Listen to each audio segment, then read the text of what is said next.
football dad's army, so we're edging ever closer to the North London derby, a game that I can't stand. I can't. You know what? I hate it for the sole reason is Spurs is the only team that I can't stand losing to. I can't. I have nightmares before the game. I have sleepless nights after we've been beaten by Spurs in previous years. But you know, this is why I can't. It's a game. Obviously I do watch it. I watch them all the time. I watch the games every time I can watch a football game. I watch it no matter who's playing, but especially if Arsenal are there. I do watch. I watch the games, but I watch it with fear. I watch it with pessimism, not anticipation or optimism. I watch it with pessimism. I'm always a little bit nervous, a little bit worried about them games against Spurs because I hate losing to them. And Spurs fans, you must feel the same way if you're watching this. It must be the same for you. I know you hate. There's a lot of other clubs that you would hate losing to, obviously in the league. West Ham won, but you must hate losing to Arsenal as well because they're the rivals, North London derby, North London rivals, and I can't stand losing to Spurs. Even during the 90s, late 90s, 2000s, and we was neck and neck competing with Man United, losing to Alex Ferguson's team. I hated losing to Man United, but I also hated losing to Spurs, and to lose to Spurs felt bad because I know that they love beating Arsenal, especially when Harry Kane in recent years has played for them, always scored against us. And you know that Harry Kane was an Arsenal fan in his youth. You know that, don't you, Tottenham fans? You know that. Yeah, I know there's proof out there. If you go and search it, you'll see it. I'm only joking, really. But listen, this is the game that we need to win. And this could define our season. This could decide our season. It really, really could. And I mean, if we can beat Spurs after that emphatic win against Chelsea in another London derby, two on the bounce like that, home and away, home to Chelsea, we've done them. Go away to Spurs and do them. Who's to say we can't go and win this title? I know we need Man City to slip up. We do need Man City to slip up, but there's potential banana skins out there for Man City as well. So let's concentrate on what Arsenal have to do. And what Arsenal have to do on Sunday, the 28th of April, is to beat Spurs in their own backyard. I mean, it's the biggest North London derbies for 20 years. The biggest game, the biggest North London derby in previous years was the 20 years ago when we drew 2-2 at White Hart Lane to win the Premier League, the invincible season that was.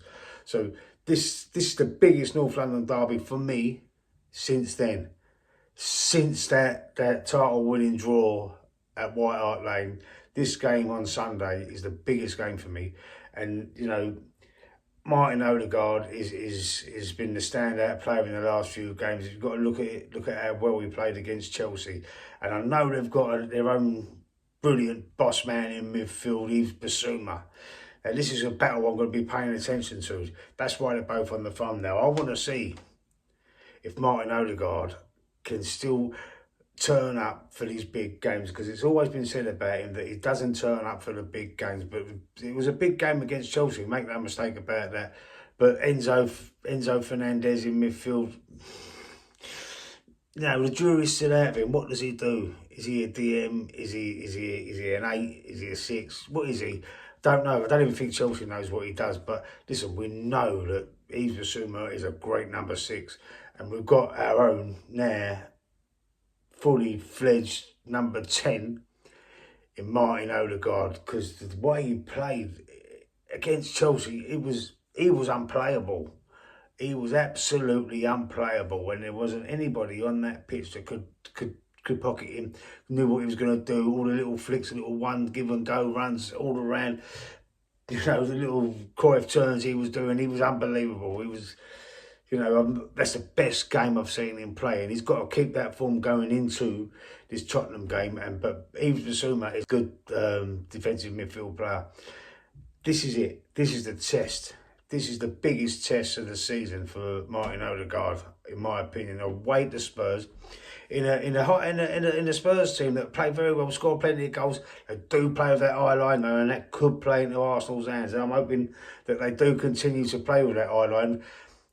There's no reason why they won't, because they don't really change tactics a lot. He's sort of one track pony, but I don't want I don't want to upset the football gods, as I keep saying this about the football gods tonight in my videos, because I'm always worried about upsetting them, because you know what, when you get flash and you start ranting and raving and saying, you're shit, we're better than you and all that, it bites you in the arse. And it's happened a few times, and I've seen other fans ranting and raving about how good their players are, how good their clubs are, and all of a sudden the football gods go, oh, put a sock in it, and they come unstuck. So I don't want to go too mad over it. I think Martin Odegaard will be able to like dance around Yves Bissouma. I think it'll be his biggest test. This is what I'm saying. It's going to be his biggest test, and I think. See, I don't want to say yes. This is the problem. I don't want to say yes, because if I say yes and he doesn't, and Yves Bissouma bullies him and body checks him and keeps him under wraps and, you know, stops him from playing, then that's the football gods getting involved. So I'm not going to be too flash about it. I'm not sure what to say. It's a very difficult thing for me to say, like a match prediction. It's very difficult.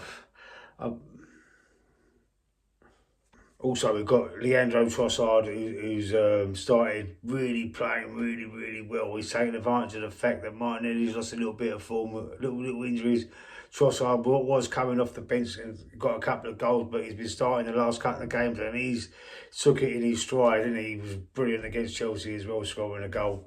He scored one of the goals along with Odegaard against Wolves in the game before, and I think he's going to take this chance, and you know, for 20 million, what a bargain that was. And we dodged a huge bullet with Mikhailo Mudryk, who went to Chelsea. You could tell he was unhappy about being at Chelsea. He's looking at Arsenal now like that, 30 points behind us, and thinking, what the hell? Why did I join Chelsea? Why did I just, for the extra few quid, the extra few bucks, you know?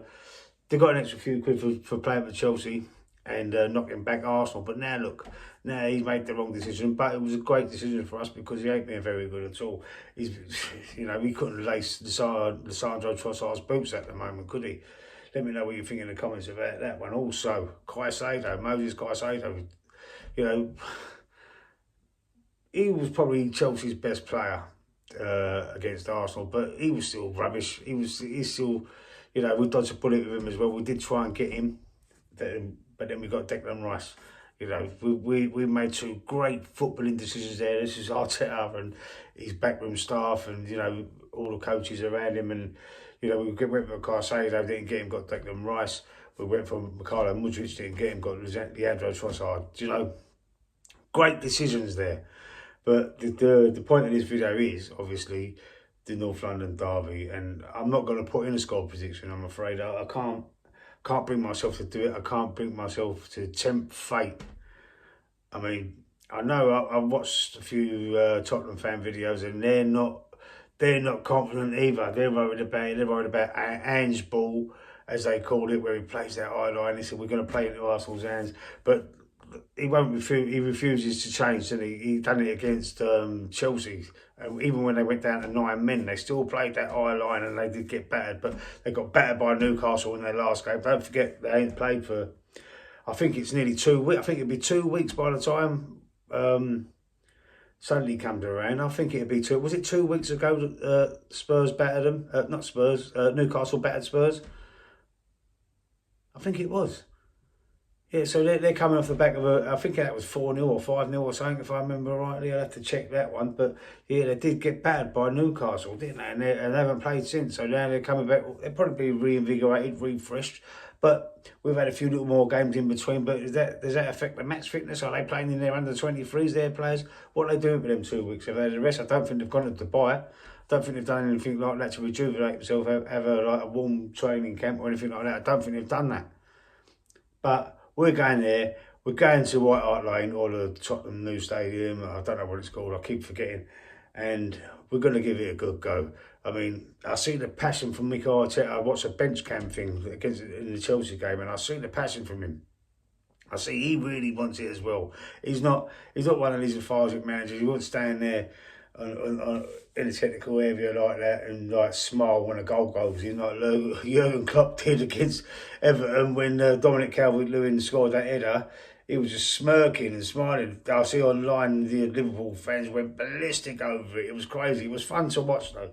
Fun to watch these meltdowns. But You know, I don't want to have a go at anybody because, you know, I know how it feels. It's heartbreaking. It's heart-wrenching when that thing happens. Like last season when we dropped out of the title race, and it was heart-wrenching, and there was fans and there was pundits, everyone laughing at us, told you so, told you so.